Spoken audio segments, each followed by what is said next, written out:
mao din among karga karon na pod. Part ni siya sa windmill. Wala na lashing kay ang stoppers lang ibutang para secure gid siya na welding gid ang sirada diya. Ara dagko kayo. Ara. Welding na kada platform.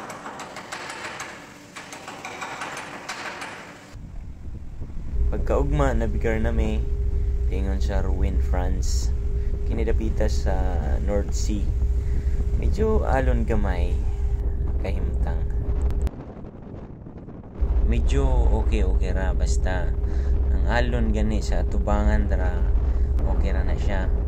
Kay magduyan-duyan dra man among barko. Dili ra kay siya kaog. Kumpara og sa gilid ang barko tawago na mo og barigada. Kaog kay ang barko man ay lisod kay pagkatulog. Kay tagilid man ang barko mo tagilid yun na siya.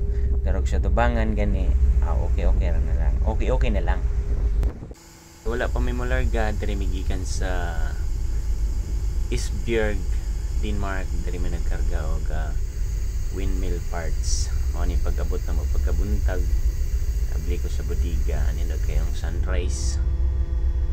Mao ni siya ang port sa Esbjerg.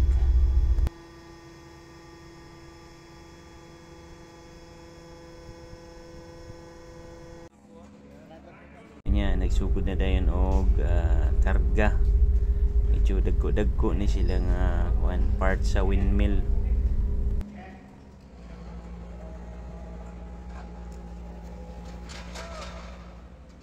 Mao ni ang uban nga kargada nga ikalarga namo na pa sa puerto.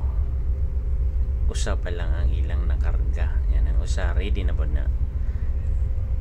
Usa pa lang ilang nakarga. Mao pay pagsugod.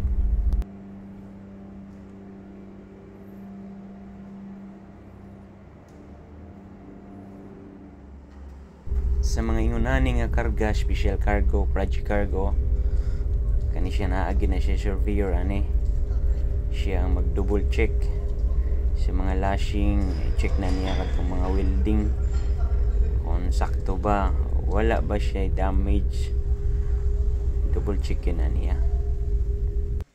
Ang surveyor mo approve kung okay ba ang plastada sa kargada o secure ba ang kargada before mo larga. Siya mo mahatag og certificate kung okay na tanan.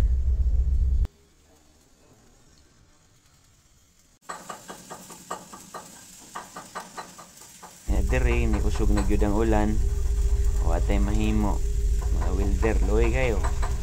Kailangan man ang trabaho paalag ulan kinahanglan mo gyud humanon para makalarga lang among barko. Balag basa na kayo. Basta mo sirit ang welding rod, fight ra kayo. Batig mo na. Diretso lang yun para mahuman lang yun ang trabaho. Ingon ani day pagbutang nila sa stopper.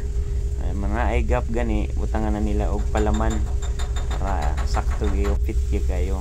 Dili kalihok ang kargada. Babalag wala na ilaing lashing. Ipit man siya na welding pod. Di na gyud mulihok. Ang among duty ani fire watch me basta na ay mag-welding gani sa kargada na adin may fire extinguisher nga napon may fire hose ready nagatimsok na mga welder murag mga piso awang winildingan nagbula-bula. Si Tisoy basa na daw kayo yung gloves gipiga na. Kaluoy sa Diyos wala na yung ulan twindik na po ni second layer na sa kargada puro na siya part sa windmill. Medyo hayag na ang langit po may noon. Alas 8 na sa gabi katapusang kargada na lang ni. Human na ang karga niya. Paabot na lang mi sa mga welder og mahuman.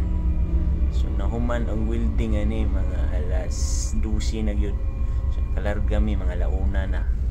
Pagkaugma Bernie Santoman may na lang kay gipapaway man ni Chipmate medyo alon pod. Nya salamat sa paglantaw. Amping perme, God bless.